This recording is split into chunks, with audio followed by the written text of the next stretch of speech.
Jenny and Andrew's wedding was beautiful, but it was time to go home. A stop in Livingston, Montana to visit a classmate from high school, a visit to a local farmer's market, a trip to the mountains to a hunting lodge, and the best barbecue Livingston had to offer. This is our trip to Livingston, Montana, the gateway to Yellowstone National Park.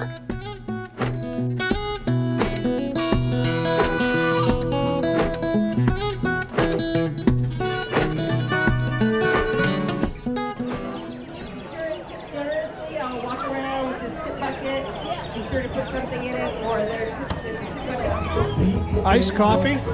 Oh, I do need some coffee. So who are we? You are a cameo appearance today, and what's your name? My name is Rachel. Rachel? Yes, Rachel from Livingston. From Livingston. And where do you hail from? York, Pennsylvania. And what school did you go to?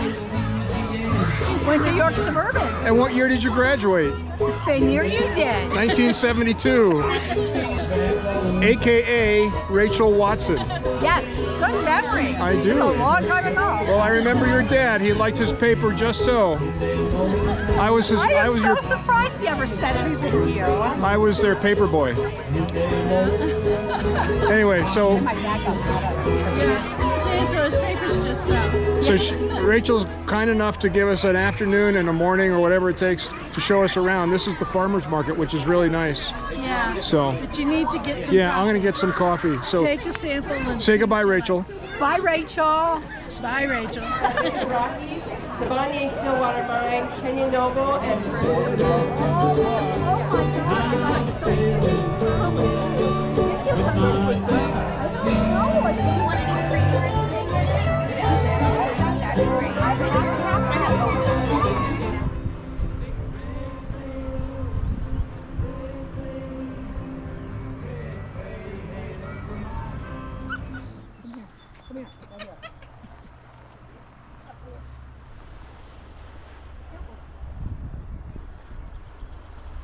So this is called Hubberts Ranch? Yellowstone Lodge.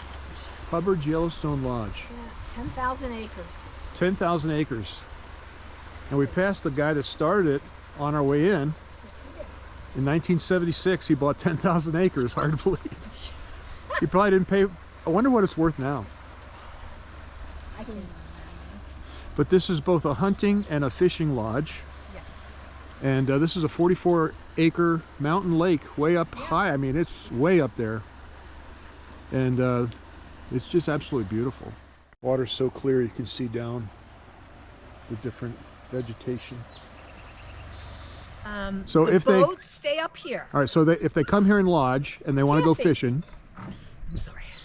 Yes, they have a guide, and the guide will take them down to the river.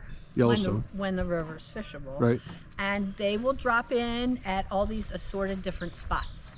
And then someone will pick them up at a spot further down. Gotcha. And bring them back. Cool. And so then hunting is the same situation. Do they just hunt on the 10,000 acres here? Yes, this is where everybody congregates to hunt. Okay. And then there's a bunch of Jeeps that aren't here right now, but the guides will get into the Jeep and haul the hunters along, and they'll go there and over there and everywhere. Wow. Yeah. This is absolutely beautiful. And you know, it's not a problem for me because I used to work in here, but you know, there's like 4 or 5 feet of snow. Yeah. But they really want to kill something. So anyway, they go up there. Wow. And then come back down for lunch. So this is where they eat. This is like the main dining hall area, or is this lodging in here? There's no main dining. Well, not really. There's no main dining hall. This is they could eat here. That's a little bar. Way.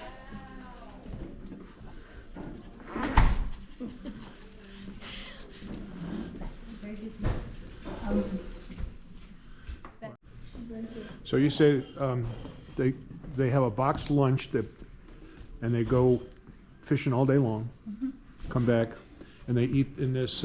It's like kind of looks like a restaurant setup. Yeah. But you don't place an order. You just kind of whatever's on the menu, you eat it. There's usually a little menu out here you can pick, but yeah, they usually have a little variety. But it's not, like eating at a restaurant. Yeah. Chancy.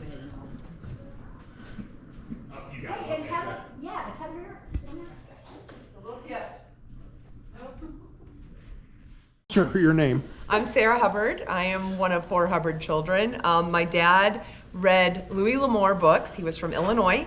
He loved Louis L'Amour Westerns, and it was his dream to come to Montana and have a ranch, which he did. And then we had to support our cow habit, so we started taking fishermen and hunters, and the business just evolved from there. He bought it in 1976. We're an Orvis endorsed fly fishing lodge. We are the only lodge in the world to be Orvis Lodge of the Year twice. We're gonna try to get it a 3rd time, but I don't know, we're trying really hard.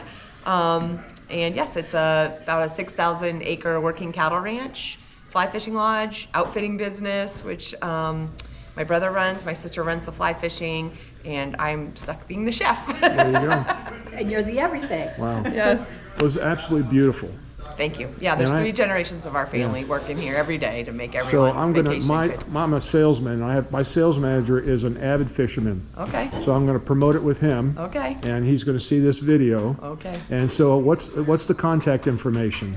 You can go on our website, Hubberts Yellowstone Lodge. All the information is there. We have a great promotional video there that kind of gives you an overview of everything. It's probably the best way to check it out, yeah. And then reservations, how far out are you in reservations? It depends. Some weeks we're about 2 weeks out. 2 years out. Like 4th of July week is a really busy week. Some of them are booked about 2 years out, but about a year out in Year general. out, Yeah. wow. And you the have people- hunting depends. That's You have totally people different from too. all over the world? All over the world. Lots of people from the UK. Australia. Yeah, people from Wow. everywhere. Well, it is absolutely beautiful. Now, when did you build this building? This building was built in 1985. These logs here actually came from big trees across our lake. We floated them across the lake, and all of us kids hand peeled those logs, which I think my hands still hurt from that. But yeah, Wow, it's just beautiful. yeah. Well, thanks so much, and hopefully we get some more business for you. Okay, You thank probably don't you. need it, but you're gonna get it.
So here we are at, what's the name of the Follow your nose barbecue. Follow Your Nose Barbecue in Emigrant, Montana. Yes.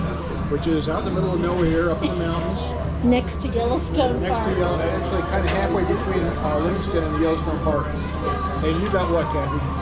I got the pulled pork. Pulled pork. Third of a What'd you pound. get? Beef brisket. And I got the beef brisket. So now we have to dig into it, and we go, I bet you I can do that. no, I've been there.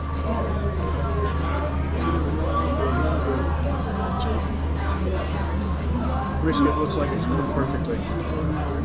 Nice homemade bun.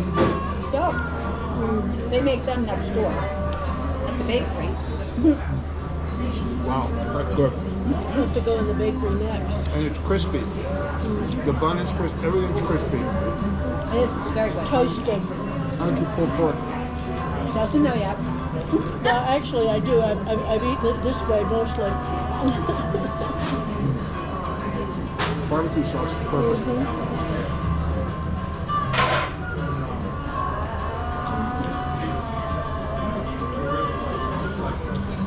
All their stuff out back. All of it. It's all local. whatever, beef or pork or whatever. Local cows, huh? Them too.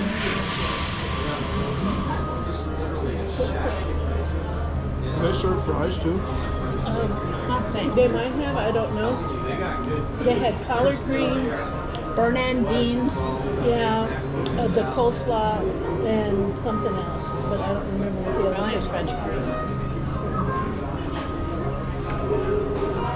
We got here just in time. Now the line's halfway down. Wow. Good timing, Rachel. Everything perfect. You knew all that. I did. I didn't know anything. Every part of the day has different shadows on the mountain. The sun, I know. That's why there's a lot of artists that live here. 'Cause they love it. The sun. This is wonderful. So when we travel out here again, we can always stop and stay at your street, Cooking hot. do a lunch, dinner, or whatever. I always. Or you can show us other things. Yeah. There's lots of things.